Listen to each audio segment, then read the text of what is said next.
Shalom, irmãos. Muitas saudades. Espero que esteja tudo bem com vocês, com saúde, paz, prosperidade. Almejo que todos vocês estejam em plena comunhão com o Senhor nesse tempo de dificuldade. E hoje estou aqui para mais uma live, para transmitir para os irmãos a palavra de Deus. E o título que eu escolhi para essa palavra é um título que pode até ser mudado. É o grito de socorro, ou o grito de esperança, ou o grito de fé, tanto faz. Mas eu quero falar um pouquinho sobre esse grito que está registrado na palavra de Deus, né? Está registrado em São Marcos, capítulo 7, do 24 ao 30. Uma mulher cirofenícia, né? E ela estava com uma filha endemoniada, sofrendo muito, não sabia mais o que fazer para que aquela filha obtivesse a cura. E ela ouviu falar que Jesus estava nas cercanias. E Jesus também estava até escondido em uma casa, estava ali escondido porque talvez eu não sei o pensamento, mas Jesus queria talvez um pouco de mais de descanso, né? E aí, meus irmãos, aquela mulher acabou descobrindo onde Jesus estava. E ela foi até lá. E chegando, eu acredito que ela deve ter aguardado um pouco, aí até que ela conseguiu chegar no Senhor e pediu para Ele. Ela suplicou que Ele curasse a filha dela. E nós encontramos alguns versículos que eu quero ler aqui na palavra de Deus, né? Que ensina sobre isso, no capítulo 7. Vamos ver aqui. A mulher chegou para Jesus, né? Aquela mulher chegou e rogou que que Jesus expulsasse o demônio da filha dela. O que é interessante aqui, a resposta de Jesus, que nós vamos comentar um pouquinho mais profundamente. Mas Jesus disse-lhe: deixa primeiro saciar os filhos. Olha que frase interessante, que frase intrigante. Jesus estava colocando em primeiro lugar a preocupação dele com os judeus, com o povo dele. E ele então disse essa frase para aquela mulher: primeiro eu devo saciar os filhos. Havia uma preocupação porque Jesus tinha vindo a esse mundo com essa finalidade. Está lá no Evangelho de João, quando João escreveu que Jesus veio para o que era os seus. Ele veio para os seus, mas os seus não o receberam. Mas a palavra diz que todos aqueles que o receberam, deu-lhes a graça de se tornarem filhos de Deus. Irmãos, é interessante essa frase, porque ele ainda fala mais alguma coisa aqui. Porque não convém tomar o pão dos filhos. Olha a preocupação. Você que já serve a Deus há tantos anos, e que muitas vezes acha que você não merece nada. Realmente nós não merecemos nada. Mas você como filho, é assim que Jesus olha. Para você como filho, Jesus quer dar em primeiro lugar para você as coisas das suas necessidades. Ele se preocupa com os filhos. Ele se preocupa conosco. Primeiro Ele quer nos dar aquilo que é o direito nosso de termos crido, aceitado a palavra, aceitado o sacrifício dele, tornando-se filho de Deus. Então nós temos esse direito. Ele se preocupa conosco em primeiro lugar. Depois ele diz assim: porque não convém tomar o pão dos filhos e lançá-lo aos cachorrinhos. É interessante, Deus tem princípios. É interessante o princípio. Esse princípio é não tomar o pão dos filhos e dá-lo aos cachorrinhos. Quem eram os cachorrinhos? Eram as outras nações que não pertenciam ao meio judaico. Então Jesus estava preocupando com os povos dele, e é assim que essa norma que nós vivemos. Nós nos preocupamos com nossos filhos dentro de casa, trabalhamos, vamos dar o melhor para os nossos filhos. Pode ser que ao nosso lado, na vizinhança, tenha alguém passando necessidade, tem alguém carente, mas em primeiro lugar nós suprimos a necessidade da nossa família para suprir a carência aqueles que estão à nossa volta. Era isso que Jesus estava falando. Mas vamos ver qual foi a resposta que essa mulher deu para o Senhor. Ela, porém, respondeu e disse-lhe: sim, Senhor, mas também os cachorrinhos comem debaixo da mesa as migalhas dos filhos. A humilhação.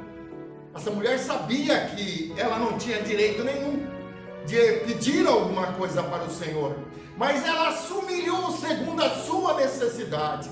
Ela ali trouxe uma alegoria, de talvez que ela viu, ou que muitas pessoas veem, que os cachorros comiam das migalhas que caíam da mesa daqueles que se alimentavam, e ela se colocou naquela condição.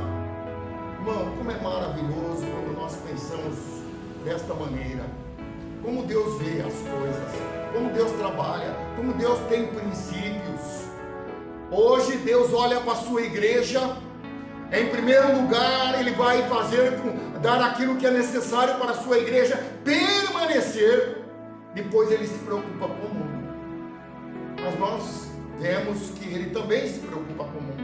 Tem um versículo na palavra de Deus que Ele mesmo falou, dizendo assim: todo o que o Pai me dá virá a mim, e os que vêm a mim, de maneira nenhuma o lançarei fora.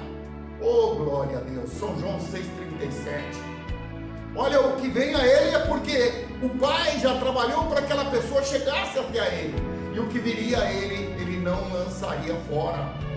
E essa mulher era uma daquelas que veio a Jesus. Então o Senhor não a lançou fora, ao contrário, o Senhor a atendeu.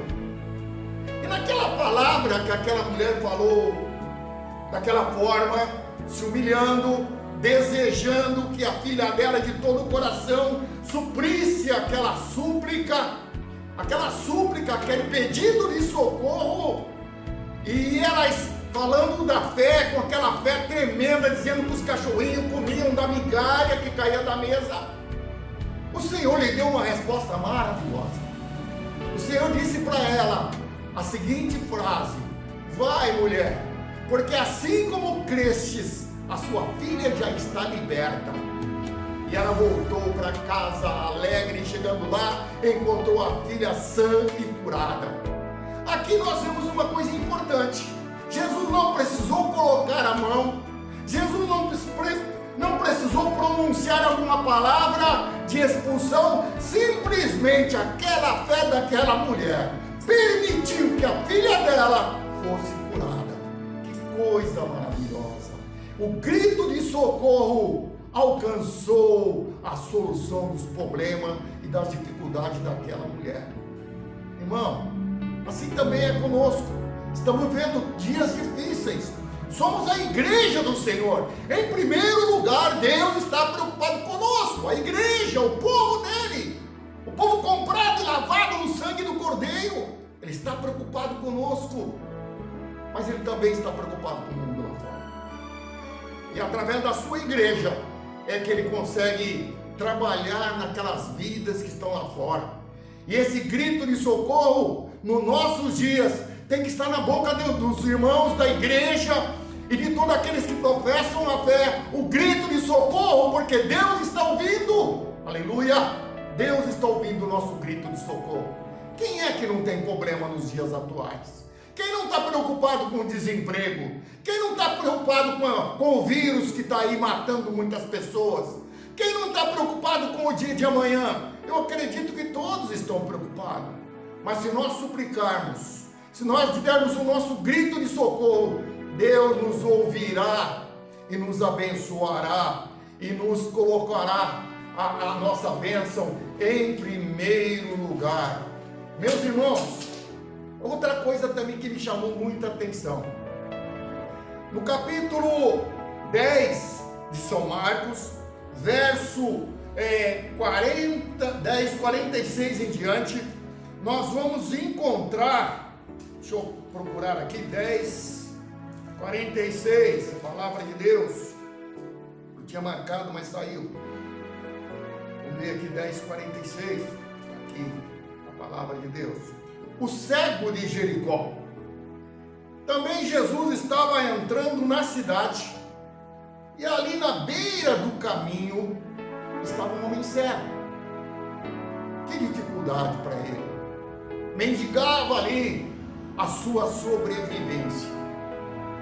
E de repente ele viu aquele burburinho que vinha, um grupo vinha falando alto, e ele ouviu que era Jesus que vinha chegando. E ele então clamou alto, naquele momento, a sua necessidade, colocou naquele clamor a sua esperança, colocou naquele clamor o seu grito de fé, e ele clamou: Jesus, filho de Davi, tenha misericórdia de mim. Oh, glória a Deus, aleluia. Mas irmãos, uma coisa é interessante: toda vez que nós temos uma necessidade, nós temos que lutar por ela. E alguém tentava impedir que ele continuasse clamando, gritando por socorro, tendo esperança. Então alguém mandou que ele calasse, que ele deixasse de gritar. Mas irmãos, aquele impedimento, aquela forma de querer desanimá-lo, não o impediu de gritar novamente. E ele voltou a gritar: Jesus, filho de Davi, tenha misericórdia de mim. Seu grito, irmão, o nosso grito, o grito de socorro, não pode ser sufocado. Não devemos deixar ser sufocado. Ele é a esperança de nós alcançarmos aquilo que mais nós necessitamos. Então, se alguém tentar te impedir de orar, buscar a Deus, gritar por socorro, não deixe, não desanime, não pare de lutar, continue a clamar, porque Deus te ouvirá. Deus te ouvirá. Jesus ouviu o grito daquele moço, e Jesus falou para os discípulos para o buscar. Eles chegaram e disse: o mestre te chama. Levaram ele até o Senhor. Louvado seja o santo nome do Senhor Jesus Cristo. E ele então, com aquela capa que ele usava, tirou a capa, se aproximou do Senhor Jesus, e naquele momento Jesus perguntou para ele: o que queres que eu te faça? Aleluia. Oh, glória a Deus.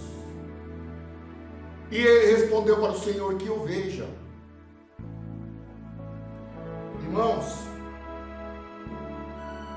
é interessante aqui também que não houve nenhuma manifestação de Jesus colocar a mão nele, de Jesus colocar a mão nos olhos, para que ele visse.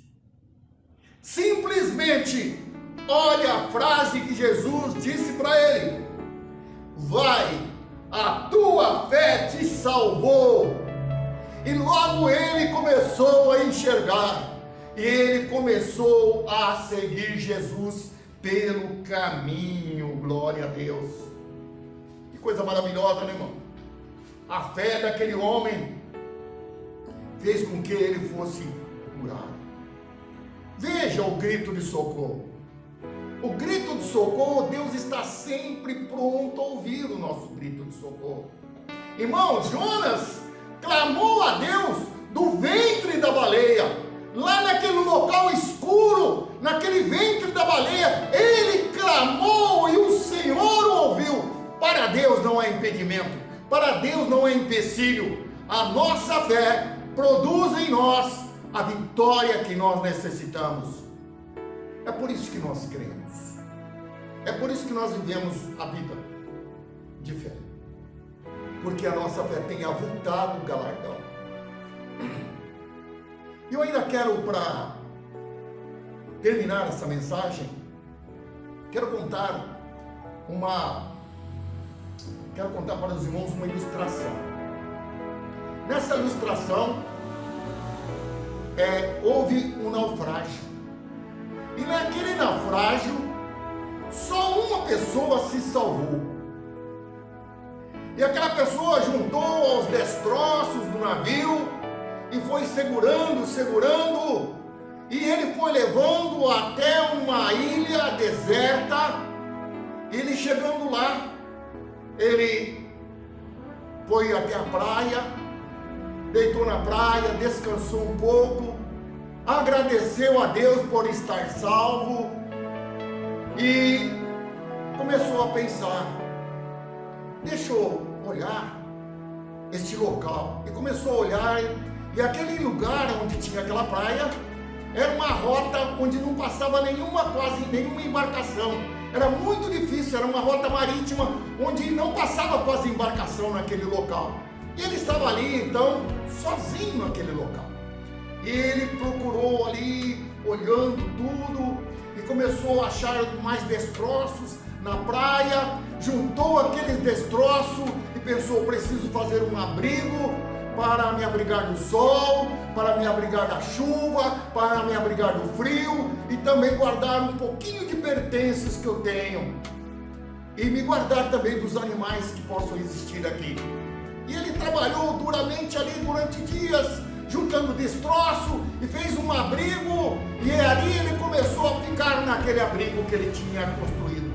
E todo dia ele saía para procurar alimentos, fruta, caçar, para sobreviver naquela ilha. E durante muito tempo ele viveu assim. E todo dia ele voltava das caçadas, de buscar os frutos, e agradecia a Deus por estar vivo, por estar naquele local. Mas um dia, enquanto ele voltava, o tempo estava prometendo chuva, trovões, relâmpago. Ele voltava para o local onde ele tinha construído o abrigo, e de longe ele viu que o abrigo tinha pegado fogo, estava queimando e fazia aquela fumaça tremenda ali. E ele então chorou, chorou, disse: o meu abrigo foi destruído. Foi tanto trabalho para construí-lo, e agora? O que vou fazer? Oh, meu Deus, porque o Senhor permitiu que o meu abrigo fosse destruído. E ali deitou naquela areia da praia, chorou amargamente ali, porque o abrigo que ele tinha construído tinha sido destruído pelo fogo. E ali, meu irmão, ele passou a noite deitado naquela areia da praia, descansou, dormiu ali. E no outro dia, ainda estava descansando, quando ele acordou, olhou um navio que estava parado a uma certa distância da ilha, e alguém jogava um bote e vinha até o local onde ele estava. E ele perguntou para eles: como vocês me encontraram aqui? E ele disse: vimos um sinal de fumaça que você enviou. E ele então entendeu que aquele sinal de fumaça que havia perturbado a vida dele, destruído o abrigo dele, agora tinha levado ele para um outro patamar. O patamar de ser salvo, de ser tirado daquela ilha e ser levado para junto aos seus. Não é assim que Deus trabalha. Deus, muitas vezes nós choramos porque perdemos alguma coisa, mas, irmão, Deus providencia algo melhor, algo muito mais útil, muito mais melhor na nossa vida. Nós precisamos saber de uma coisa: Deus muitas vezes tem os seus sinais. Elias mandou o rapaz olhar e disse: veja se há sinal de chuva. Durante várias vezes aquele rapaz foi ver se tinha sinal de chuva, mas não havia sinal de chuva. Até que na 7ª vez disse: olha, há uma nuvem do tamanho da mão de um homem. Sim, a chuva que tanto aqueles homens queriam naquela época, aquela seca tão terrível, a chuva estava a caminho. Irmão, diante dessa situação que estamos vivendo, a nossa vitória está a caminho. Basta ter fé, basta suplicar, basta clamar. É tempo de clamar, é tempo de pedir, é tempo de orar e ver o socorro que vem do Senhor. Como veio para aquela mãe, como veio para aquele cego, também virá para mim e para você. Tome posse, irmão, tome posse e tenha fé, porque Deus tem promessa nas nossas vidas. E a promessa de Deus irmão, é essa: grite por socorro, porque Deus está te ouvindo. Não deixe de clamar, Deus está te ouvindo. No momento certo, a tua vitória virá. Para você, meu amigo, que vai ouvir esta palavra, guarde no teu coração. Não desanime. Tenha fé. Deus é socorro bem presente no momento da angústia. Guarde esta palavra no teu coração. Aceite esta palavra. Medite. Tenha fé. Não desanime. Clame. Não deixe alguém impedir que você alcance o seu objetivo. Em nome de Jesus, eu deixo estas palavras para meus irmãos da igreja e para todos que ouvirem. Que Deus os abençoe. Que Deus vos faça resplandecer o seu rosto sobre ti. Te dê a paz e a bênção que tanto espera. Em nome de Jesus. Jesus, filho de Davi, tenha compaixão de mim. Jesus, filho de Davi, atende o meu clamor. Jesus, filho de Davi, tenha compaixão de mim. Jesus, filho de Davi, atende o meu clamor.